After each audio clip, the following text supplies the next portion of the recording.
नमस्ते दोस्तों।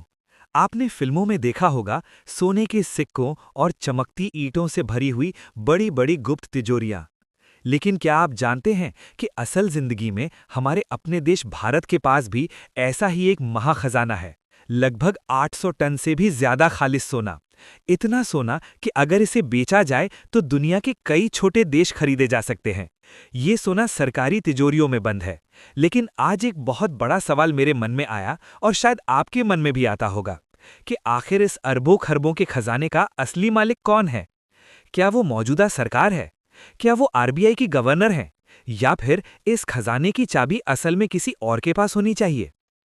आज इस वीडियो में हम इसी गहरे राज से पर्दा उठाएंगे। ये कहानी सिर्फ सोने की नहीं है। ये कहानी आपकी मेहनत, आपके पसीने और आपके अधिकार की है। तो अंत तक मेरे साथ बने रहिएगा। दोस्तों, जब हम कागजों पर देखते हैं या कानून की किताब खोलते हैं तो जवाब बहुत सीधा लगता है। हमें बताया जाता है कि ये सारा सोना भारत के केंद्रीय बैंक यानी भारतीय रिजर्व बैंक यानी आरबीआई का है।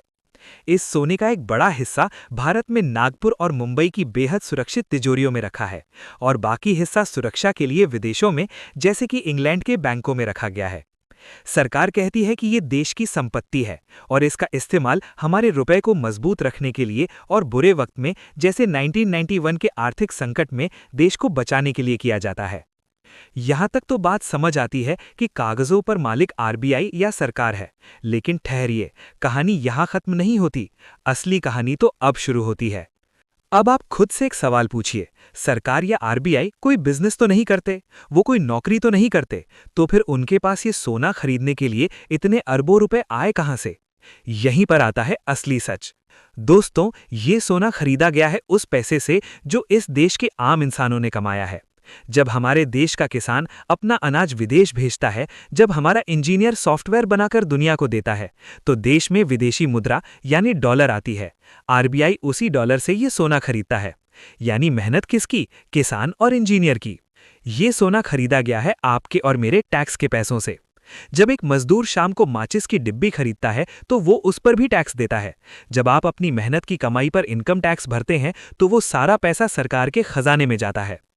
यानी सरकार ने ये सोना अपनी कमाई से नहीं बल्कि आपकी मेहनत, आपके पसीने और आपके दिए हुए टैक्स के पैसों से जमा किया है। इसको एक आसान उदाहरण से समझते हैं।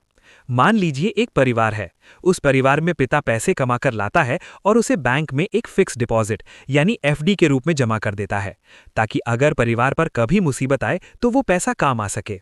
अब आप खुद बताइए, कागजों पर बैंक अकाउंट भले ही पिता के नाम पर हो, लेकिन उस पैसे का असली मालिक कौन है? जवाब है पूरा परिवार। पिता सिर्फ उस पैसे का मैनेजर या रखवाला है। ठीक इसी तरह हमारा देश एक बड़ा परिवार है। हम जनता मेहनत करके पैसा कमाते हैं और सरकार उस पैसे की सिर्फ चौकीदार या ट्रस्टी है। वो इस सोने की मालिक नहीं है, बल्कि उसे सिर्फ ये जिम्मेदारी दी गई है कि वो इस जनता की धरोहर को संभाल कर रखे। तो दोस्तों, निष्कर्ष ये है कि ये सोना किसी नेता या किसी अधिकारी की पर्सनल प्रॉपर्टी नहीं है। ये सार्वजनिक संपत्ति है। तकनीकी रूप से इसे सरकार संभालती है, लेकिन नैतिक रूप से और हकीकत में इस तिजोरी में रखा हर एक ग्राम सोना इस देश के 140 करोड़ लोगों की दिन रात की मेहनत का सबूत है।